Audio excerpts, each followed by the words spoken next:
Hello friends, मैं आपका doctor Pankaj Chaturvedi, dermatologist from new Delhi. लेकिन आज मैं आपको स्किन के बारे में नहीं, कोविड-19 के बारे में कुछ बहुत ही इम्पॉर्टेंट इन्फॉर्मेशन दूंगा। जैसा कि आप जानते हैं कि कोविड की वजह से हज़ारों की तादाद में लोग प्रतिदिन मर रहे हैं। केओटिक माहौल है हर जगह, ऑक्सीजन नहीं है, बेड्स नहीं है, हेल्थ सिस्टम क्रैश कर चुका है। लोगों को समझ में नहीं आ रहा कि वो करें तो करें क्या। मैं आपको कुछ ऐसी इंपॉर्टेंट इन्फॉर्मेशन दूंगा जो किसी की लाइफ सेव करने में बहुत ही हेल्पफुल होगी। सबसे पहले ये समझिए कि ये बीमारी किस तरह की है। कोविड-19 एक नॉर्मल डिजीज़ नहीं है। ये बहुत ही वियर्ड डिजीज़ है जिसके 2 फेजेस होते हैं, फेज़ 1 एंड फेज़ 2। फेज़ 1 होता है पहले 6 दिन का, फेज़ 2 होता है दूसरे 6 दिन का। 12 दिन की डिजीज़ है, first 6 days and second 6 days.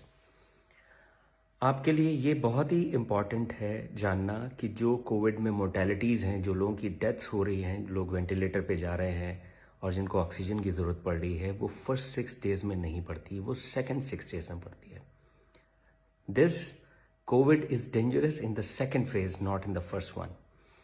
तो अगर आप टाइमली आइडेंटिफाई कर लें कि आपका ये जो सेकंड फेज है कब शुरू हो रहा है और टाइमली अगर आप ट्रीटमेंट शुरू कर दें तो आप उस ऑक्सीजन वाले फेज में जाने से बच सकते हैं। तो सबसे पहले जिस दिन आपके सिम्टम्स शुरू होते हैं कोविड के, fever, body ache, diarrhoea, loss of smell, loss of taste, या जिस दिन आपकी रिपोर्ट पॉजिटिव आती है, दैट इज़ डे 1, तो फर्स्ट 5 डेज आप नॉर्मल मेडिसिन लेंगे, doxycycline, azithromycin, ivermectin, vitamin C, zinc, Fabiflu. इसमें अपनी डाइट पे फोकस करें, हाइड्रेट करें और रेस्ट करें। इसमें आपको पैनिक होने की ज़रूरत नहीं है।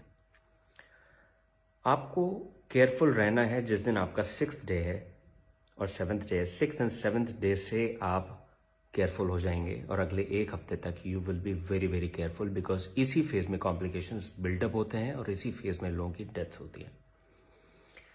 6th डे आप एक CT स्कैन कराएंगे चेस्ट का और एक टेस्ट आप कराएंगे इन्फ्लेमेटरी मार्कर्स का, जिसमें CRP सबसे इंपॉर्टेंट है। कुछ और भी टेस्ट हैं जैसे डी डाइमर और इंटरल्यूकिन 6, अगर करा लें तो बेटर है, और कंप्लीट ब्लड काउंट। अब इनका रोल क्या है? इनका रोल ये है कि अगर 6ठे दिन आपका CT स्कैन माइल्ड है तो इसका मतलब ये है कि आपकी जो डिजीज़ है वो आपको ज़्यादा ट्रबल करने वाली नहीं है। अगर आपका CRP लेवल बहुत माइल्ड है, नॉर्मल है या रेज्ड ज़्यादा नहीं है, इसका मतलब ये कि आपकी बॉडी में जो इन्फ्लेमेशन बिल्डअप हो रहा है वो ज़्यादा नहीं बिल्डअप हुआ है और आपको पैनिक होने की ज़रूरत नहीं है। Of course you have to be careful, but panic mode में जाने की ज़रूरत नहीं है। लेकिन अगर आपका CT स्कैन शो कर रहा है कि आपके चेस्ट में लंग इन्वॉल्वमेंट मॉडरेट है या सिवियर है और आपका CRP लेवल भी बढ़ा हुआ है, that means you will be in trouble after few days. इसलिए आपको बहुत ही केयरफुल रहना है। अगर ये लेवल्स आपके मॉडरेट टू सीवियर आते हैं, CRP का लेवल बढ़ा हुआ आता है, तो immediately you will consult a physician and from 6th और 7th day you will start your steroids and blood thinners.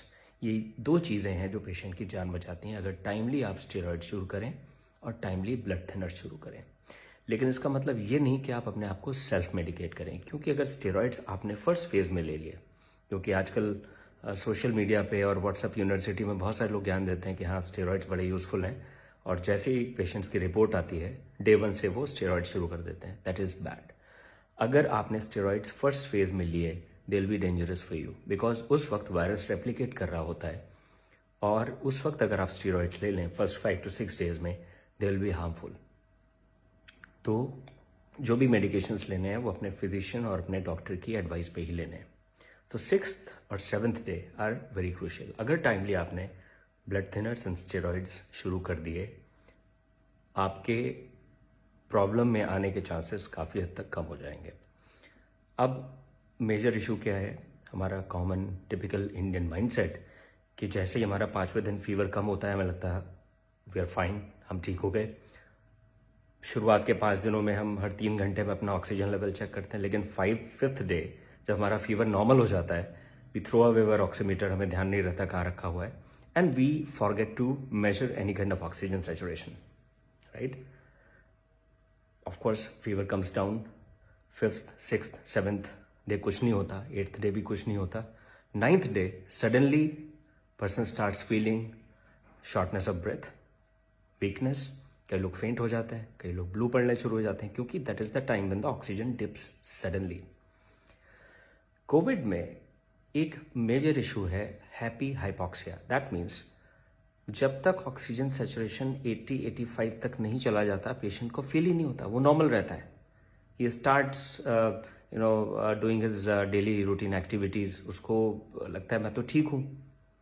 और उसको उस वक्त अगर कोई बताता भी कि आप मेडिसिन ले लो, तो उसको लगता है कि अरे क्या बता रहा है मुझे, because I am perfectly fine, why should I take medical care, because I don't feel anything. But that is the time, if you check, lot of people, they have subclinical hypoxia. Their oxygen saturation is 90, 85, sometimes 80, but they're doing perfectly fine.